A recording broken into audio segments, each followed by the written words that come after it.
I remember my first paper in college, and I remember my first paper in college, and my professor was like, I sent him, I had an A, and I was like, oh my gosh, I got an A on the paper from history. Yeah.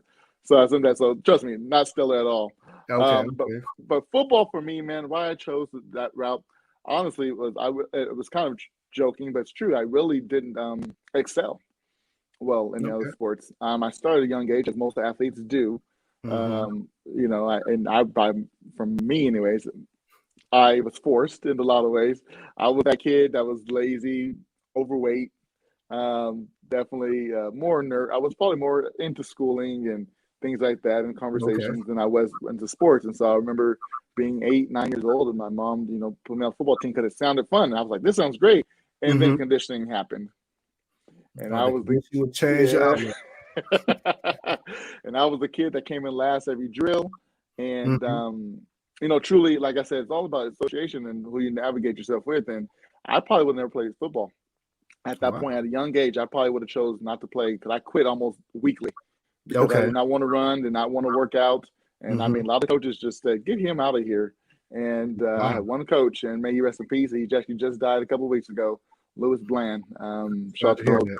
Bland family. But that gentleman right there said, I'll take him. And he worked with me, ran with me, made me run, helped me, get me around the right people. And ultimately, it led to further career. But my whole life probably was switched because of that one gentleman. So football for me was I didn't Wow. have an option to play. My mom Okay. made me play, and Mm-hmm. then of course I got around the right people who helped navigate me down the football waters, if you will.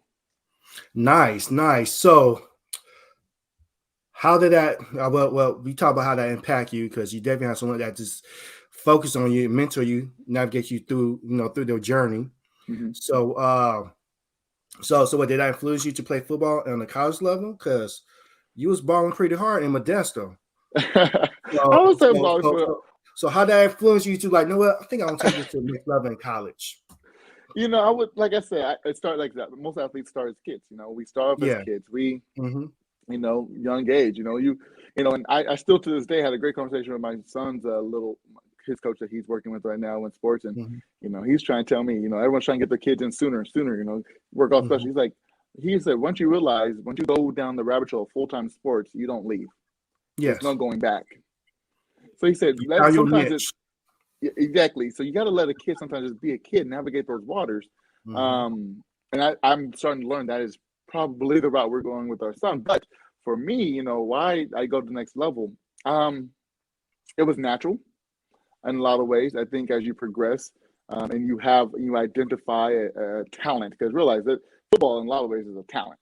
It's something you're born with, and there's a lot of people who work and work and work and work and work and develop some. They might go from a 4 to a 8 an 8 in their skill set in their sport and their profession, but really never get that pinnacle 10 just because of it's not their innate ability, something that they've had to work really hard at. And a lot of times it was talent based. And so long short, I had some sort of talent that was working out for me a little bit, playing nose guard and fullback in college, in high school, and ultimately football. I mean, college kind of seemed like the next step. Plus, I surrounded myself with great people. I mean, some of my best friends to this day just had chances to spend some time with one of them, Reggie Mason, a Nice. Levert Griffin, a Mark Roberts, all these cats. Levert going to Stanford, Reggie going to UC Davis, Mark going to Fresno State. I surrounded myself with all these guys. These are my best friends to this day, and they were getting looked at by all these top-notch schools, obviously. And so it just like it was a natural progression for me. So college, and actually, the truth be told, actually, I didn't think I was going to go play college football. I was actually going to head to San Luis Obispo, Cal Poly, to play. And the coaching staff there was looking at me for running the ball a little bit. The old offensive coordinator doing some fullback work. Sounded good. Football scholarship looked like I was going to go into engineering. Had everything. Got accepted, which was probably the biggest blessing. I got Mm-hmm. accepted to school, and I remember getting that. I didn't make that final round of scholarships. When they finally come down to truly choosing who they're going to get scholarships to, it didn't work out for me. And so I thought I was just going to go to Cal Poly. My football career was done. And I remember that same offensive coordinator calling me up from Eastern Oregon saying, you want to come play football for me up here? I took one trip. I liked the area. It got me out of Yeah. California, which you know anything about Modesto. It wasn't always the best of situations growing up. And I said, I'll take it. And trust me, I went into a very small town Yes, to go to college. different culture. How Different culture. was that? I mean, you play ball at Eastern Oregon University. Uh-huh. You accomplished a lot during your time there. 3 Mm. degrees. You were college all conference. Voted student body president. Keep going. What else you accomplished over there? Because yeah. If I felt like you found a good place though, that compliment what you was your skills and what you aspire to be. So I mean, how you transition and how you made the best of that situation. Going from the inner city, single mom, 6 kids, working since I was 15 years old.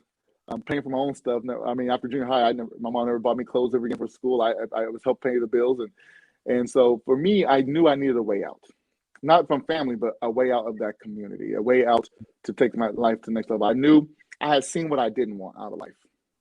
And so to me, college became the tool. And so I think a lot of times as athletes, we think pro. I knew I learned after that failed attempt of not going to a D1 big, large school. I knew right then, me pro ain't never going to happen.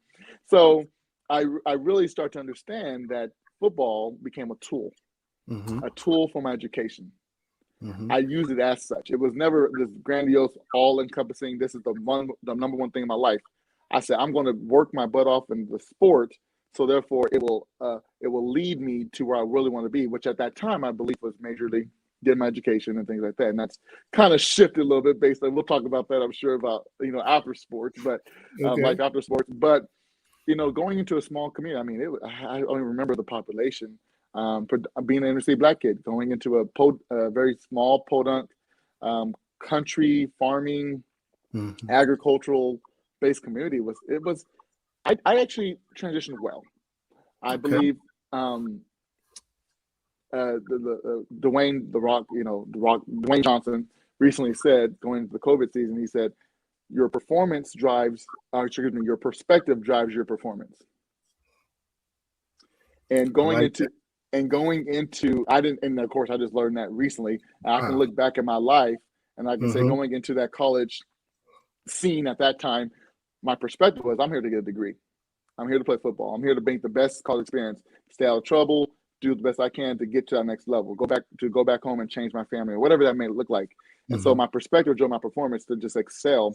And I did everything in the sun. I was the football player who was on student government, got elected student body president, got 3 degrees, met my wife there. My freshman year, didn't think dating and nothing was on my radar. Saw one girl one time, said, that's going to be my wife. True story.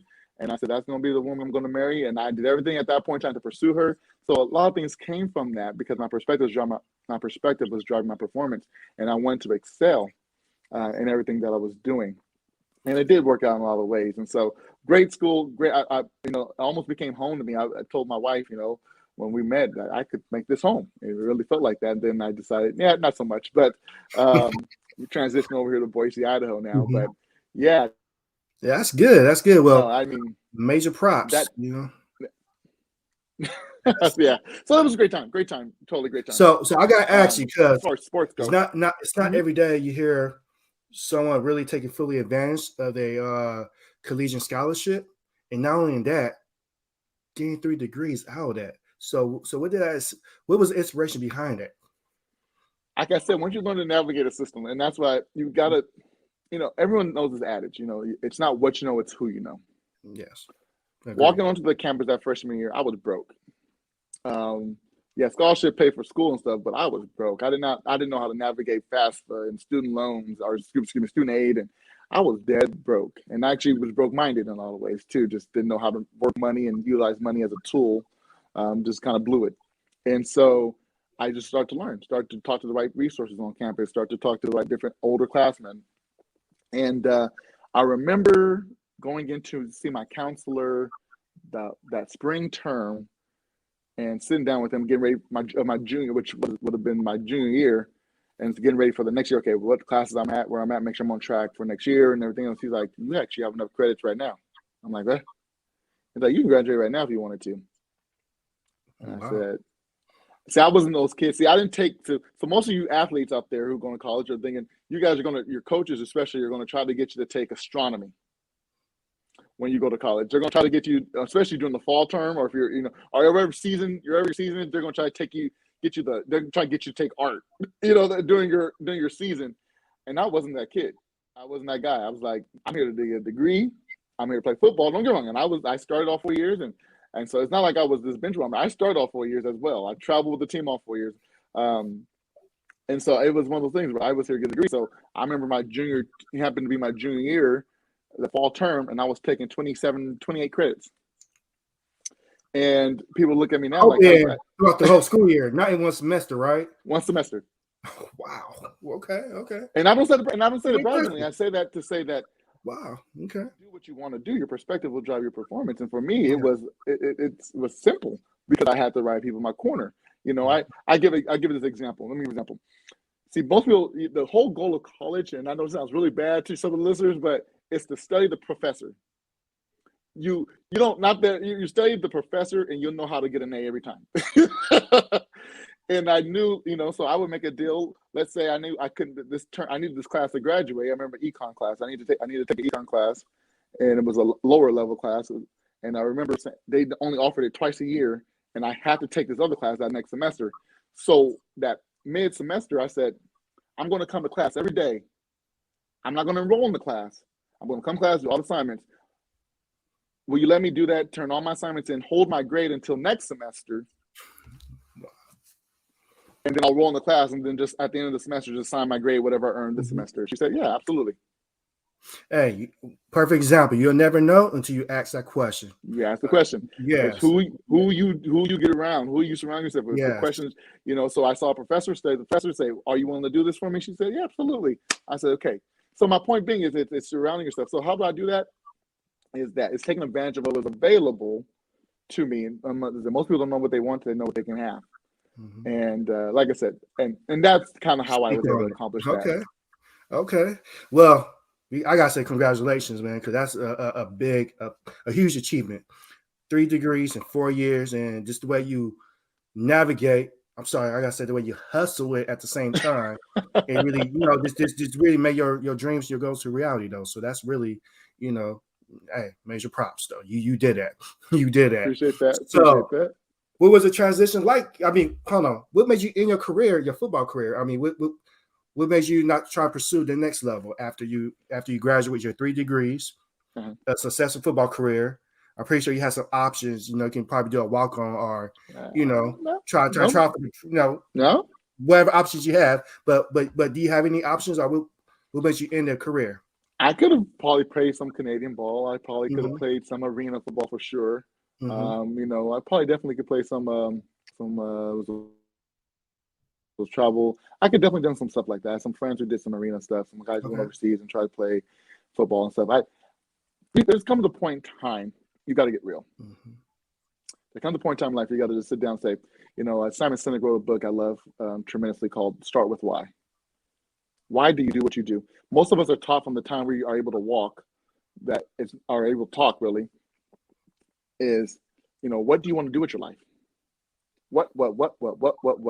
And what you don't realize is when you determine a what, everything after the what is predetermined for you. For instance, let me give you an example. If I want to be a doctor, I want to be a doctor. Mm-hmm. Well, a what? I chose the what. A doctor. Great profession. We need them, especially right now, right? Lawyers. I want to pick a lawyer. Oh, yeah. Well, your entire set of your benefits package. This is how many hours you're going to work. This is going to be your specialty. Everything is kind of predetermined for you once you pick a what. And after college, I didn't learn this until later on, but I had to just get real with myself. I'm 5'10", 5'10 and a half, on a good day. My wife's on a good day. I'm a nose guard, 230 pounds. Ain't no way in the world I'm going to the next level at playing that position. I had a decent 40, but I didn't have no running back 40 speed. So therefore, I'm not crazy. And I guess got real with myself. Like I said, the best thing happened to me was my wife, and I credit probably 99.9% of my success to her because she kept me on the straight and narrow. She opened up my eyes. She let me see the truth and a lot of different things in my decisions. And so, truly, going to the next, I wanted to get married. I wanted to get followed. I wanted to pursue excellence in what I thought at the time was a career. And so, choosing not to go to the next level was just easy because I got real. Let's think about it. How many guys actually go? How many kids play Little League? And Pop Warner. And then how many kids go to high school? Yes. It So gets like, smaller and smaller and smaller, and the percentages get smaller and mm-hmm, smaller and smaller, and the percentage gets keeps. And so let's just keep it real. mm-hmm, You go back to what I said. Start with why. Why are you pursuing football?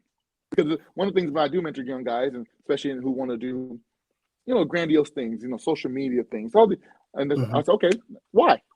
Well, mm-hmm, I want to do this. Well, why? mm-hmm, Why you want to do that? Oh, because of this. And then what? mm-hmm. And then what? And then what?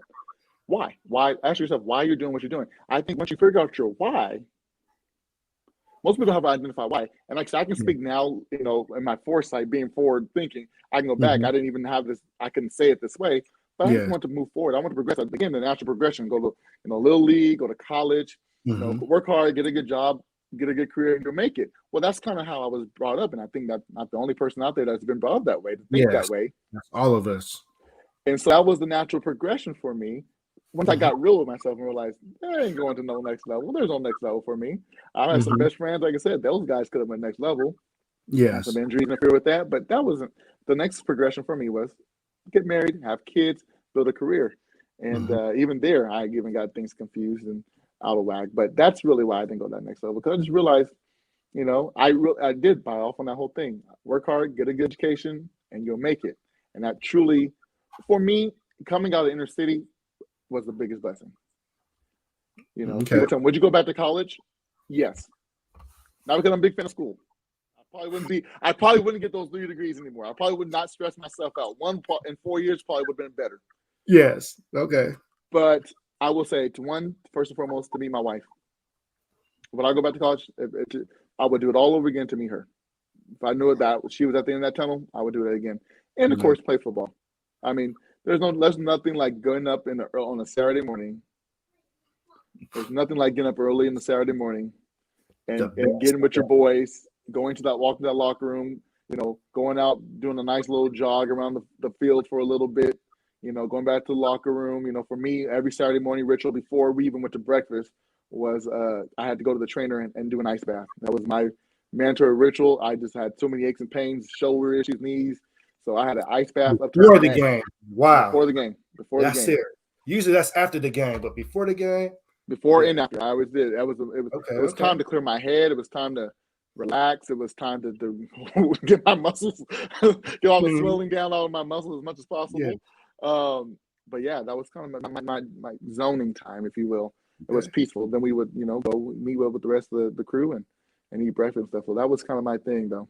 Nice. And I forgot to ask you. Well, you mentioned it, but just want to let it be known. So you play nose guard and fullback, or you just play nose guard for Eastern Oregon? So high school was both, and college though was just purely nose guard. Okay. We ran about a 3-4. We ran a 3-4 flex, and you don't do that anymore. Nose guards are a dying breed. You got to be a bad, in order to play nose guard, because you are taking the double, triple team almost every play. Every time. You got to be super big. You really got to be built a certain way now. Got to have legs. Succeed. Yes. So on this podcast, we talk a lot about mental health.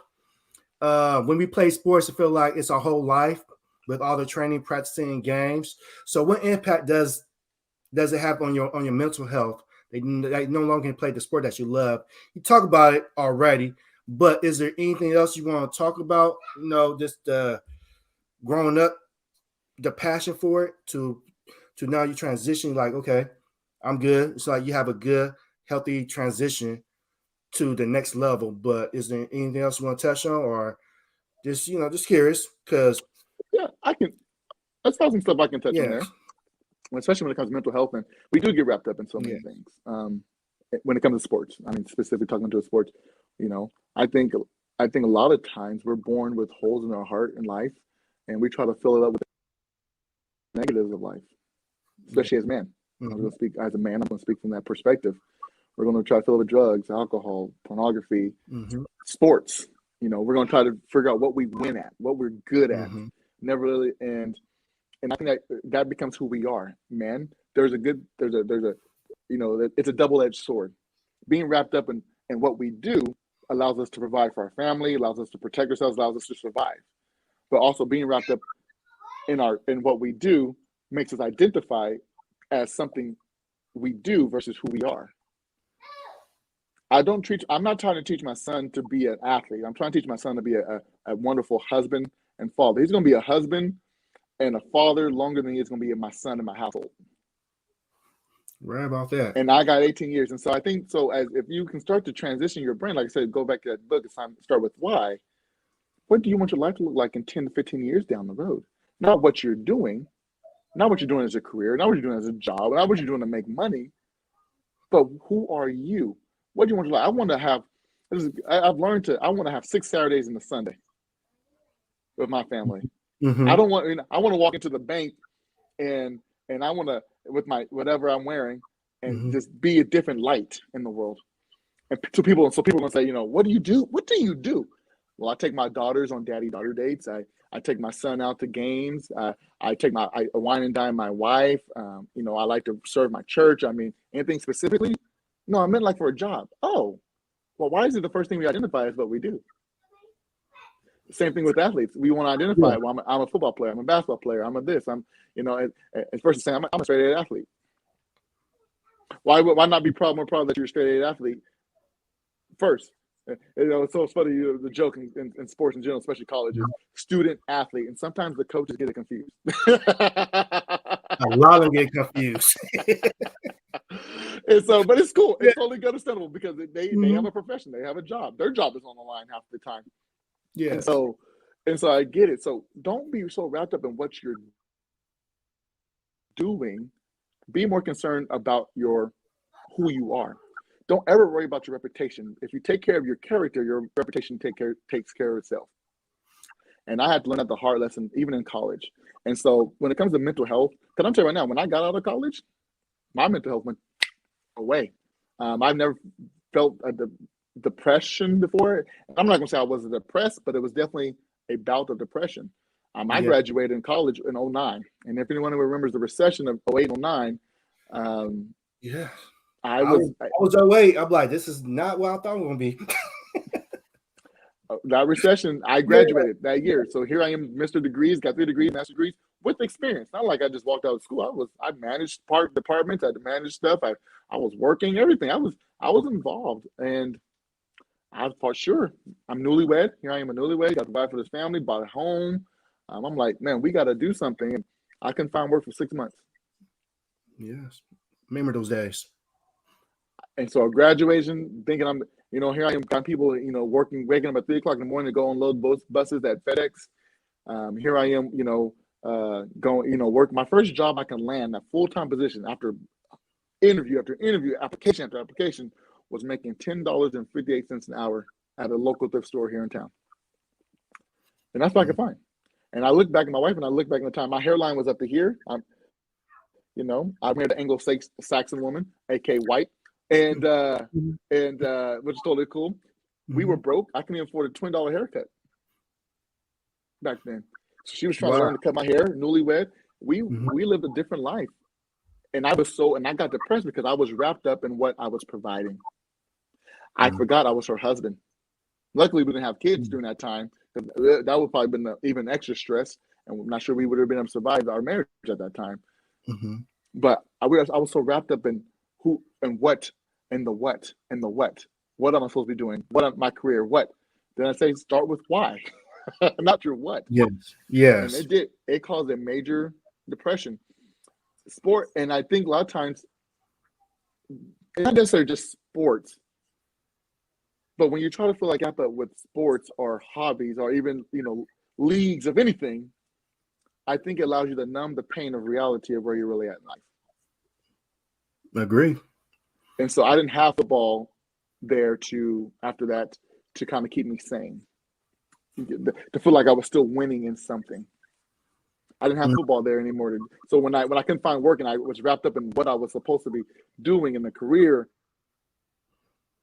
and it wasn't working out the way I thought it would be, I didn't have anything else I was excelling at. So naturally, I became depressed and frustrated and pissed off with life, truly. And that's why I'm kind of jaded about school today. I'm like, let's think about that. I'm an entrepreneur. Do I really need to go to school to be an entrepreneur? No. That's a $1 million question when you're trying to, we all been there. That's a different conversation. But I get I'm it. I with you get all it. the way. I feel the same way. So, I and feel the out here, same like way. I said, I'm not here to Jake school or talk about anything. I think it's Yeah, great. Like I said, best thing happened to me. It got me out of the predicament of life that I was in. As a, from the same time I thing. was 10 to 18, the stuff I've seen and experienced, I didn't want to be around that anymore. So it definitely did was a blessing for me in my life. Yeah, But that being said, it did it. But because we're taught to be a what? What do you want? Go to school, get a good education, and you'll make it. I forgot to focus on my character, focus on who I was and whose I was. I do have a spiritual root. I used to be a youth minister, so mhm. therefore, it's part of who I am. And I That's forgot real. whose I You got was. it's your soul. Start with your soul, your character, and everything else fall in place. That's it. So that's the Yeah, thing. That's what. So when it comes to mental health, we are all better. We are all better when we are in service to others. agree. But when you are trying to figure life out for yourself and what's not happening in your life, you can't focus on other people. Stop focusing so much on success and focus on significance. Now, don't get me wrong, you're gonna have to create some level of success in your life, but when you start to impact people in a positive way and change and then change your world around you, starting with your own community, significance is much greater than success. And once you taste the significance, success will never suffice. Speak on it. Speak on it. That's real. So, how you became a teacher, a mentor in teaching, or well, Um, a mentor and a teacher, because so, you are a so teacher. So how do you get how do you transition to that career? I What's got your blessed. partnership? It's blessed. Okay. I was just blessed. I got tied into a local group of entrepreneurs, Mm-hmm. highly successful, 20, 30 plus years of success. And they're not just in their finances, but in their lives. Okay. And I saw what they had. And I wasn't attracted to the money. They had nice homes, nice cars. I was attracted to who they were as people. Never have I seen the combines of success as far as financial and the character to back it up. Mm-hmm. Everyone I'm tied into today is probably married to their, not probably is, not probably is married to their first wives, 100% debt free, and makes well over a six-plus figure a year. That's good. And That's I nice. was more attracted to who they were as people. And everything, a lot of stuff I'm talking tonight, I learned from these guys. Mm-hmm. The lessons I've learned is from them. And so, how did I get that? I pursued them. I took my time, my energy, and effort. I said it earlier. It's not what you know, but who you know. And Mm-hmm. when you get around people who have the life you want, keyword, have the life you want, not something that's similar, but what you want. Then once they have it, then they can teach you how to do it. And that's the focus on the who and the why. Once you know your why, for me today, my wife and I, we live our life, and these characteristics, my values is Mm-hmm. for me, God, my wife, my kids.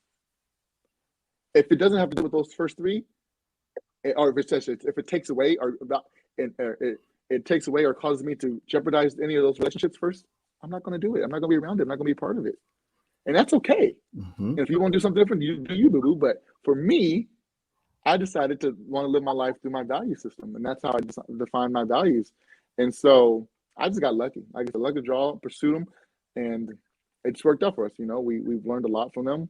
When my wife and I, because of me being stupid with money, we were about $108,000 in student loan debt, and with their help and their tutelage, paid that off in about 3 years, a handful of years ago, and just changed our life. I'm married today because of these men and women. Mm-hmm. Um, I've become a better person because of these men and women. Association will make or break you, and it's not. And we all know it. It's just like in sports. If you had a chance to learn how to play football from your local PB coach or Pete Carroll, who you want to be coached by? Yes, you go to the best. I think Will Smith say the best. He said your 5 closest friends dictates how you live. And You take the sum of your five closest friends, their income, their lifestyle, what they eat, how they travel, what kind of cars they drive. It comes up with a figure, and whatever that figure is, it's closely within a matter of inches to yours. that's real. That's real. So you are a mentor, a teacher. So what do you teach? how to be a better person. Truly. Okay. Hey, No, actually, I'm a connector. that's And I inspirational. like to say more than a teacher. I like to say I'm a connector. Okay, connector. Okay. I'm You a got to connect connector. I with like to people say to I'm a teach. connector. I So like to. you got to have that connection. So the same so what was afforded to me, I'm able to open up the similar doors for individuals as well. I'm in that position today. So what they taught me and teach me not like I learned everything. Trust me, I got a lot to learn. I'm not arrived at all, but I like to think I'm a connector to these resources and these men and women I got tied into, and that's ultimately what I teach. Is I give I give people perspective. I try to give people perspective. I also manage my family's company. And that's not solely what I do. My wife's family owns a fire safety company, and I've actually been helping them manage that for the last 6-7 years as well. And so as I get my stuff off the ground and work through that as well. So, they've been a big blessing in my life because, again, going to transition into opening my own and pursuing my own, I've been able to see the ins and outs of how an operation of a business works, a very successful business that they own, actually, on the last 6-7 years. I've been pretty much seeing it front and center, the good, bad, and the ugly. And so that's been a big blessing for me as well, because, again, who I surrounded myself by, and that was just happened to be luck of the draw. I chose my wife, and sure enough, that was just because I got married and tied into. But again, association is everything. It's everything. Hey, it's a key to life, a key to happiness. Because you surround yourself by good people. Someone told me this. She actually a inspirational speaker, right? So she told me like job, money, material stuff doesn't mean nothing in the world unless you got good family members, good friends, because those are the people who give you gonna make your bad days good days. We have bad days. They're gonna people gonna help you, inspire you to do better and get over the hump. And that's all matters in life. So everything else fall in place. There's 2 things I know is guaranteed in life. I'm gonna be black. I'm gonna stay black. I ain't got no choice. Can't change that. Yes. And I'm gonna pay taxes. But yes. But we all ain't gonna be able to leave this, and we all gonna leave this earth. Yes, that's real. And when you leave this earth, there ain't gonna be no hearse, or there ain't gonna be no U-Haul with it. That's real. So what's next for you, though? I mean, you accomplished a lot. Congratulations. I like the way you transition from sports into coaching, connecting with people. Very inspirational. Your journey. So what's next? What's next for James? I think for me, it's legacy. I'm pursuing. My wife and I, blessed. We're pursuing legacy at this point. What I mean by that is not what we, houses and cars, and we're pursuing legacy. And legacy is not what you leave for your kids; it's what you leave in your kids. That's real. And for us, we're pursuing that right now. We're pursuing a family championship. I'm pursuing excellence. I'm pursuing. I have major goals and dreams and visions for my life. There's no question about it. But truly, I'm chasing significance, not success. I realize, because again, once I make a different impact in enough people's lives, success takes care of itself. That's real. So since you're a mentor and a connector, we're gonna leave that teacher word alone. You're a connector. How can people contact you? I mean, you got athletes out there going through a transition, identity crisis, trying to find their way after sports. Do you provide some type of service to the athletes? Can they connect with you? If so, I'm on Facebook. I don't even know my Facebook. I don't know that stuff. I just got back on social media. I think you and I talked about that. Yes. I haven't been on social media in a minute. Yes, trying to connect with family. For those who don't know, we do have the same last name, but that's just happen chance. He is my cousin, truly. Yeah, that's my cousin. Now, just let y'all know. But here's the deal. If you really want to reach me, here's my email. The letter J, the letter N, my last name Williams, William as in Mary S, the number 3, letters RD, Reggie Dave @gmail.com. And if you guys can't get in contact with him, reach out to me. I'll be more happy to direct you to Mr. James Williams, to the teacher. Well, sorry, the connector and the mentor.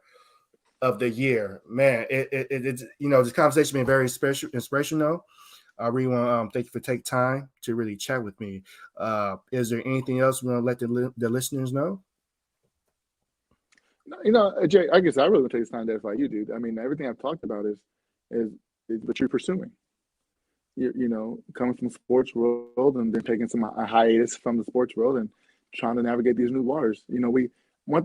I think if you haven't woken up yet, this COVID thing has opened up a lot of our eyes into what's possible. Or even if it hasn't, you're probably stuck. This COVID thing is really, if you have, you have to really question where you are going in life and what you're pursuing. Are you pursuing significance or success? Are you pursuing money? Are you pursuing change? I believe growth or success is measuring change. The more change, the more success. And I said, if we're looking at you, man, getting Sportz Lounge off the ground, working through that, I said, I think I've talked to you. I love this whole. I learned this a while back that anything great requires you to look like a fool for a little while. Anything great. Yes. And don't be afraid to step out.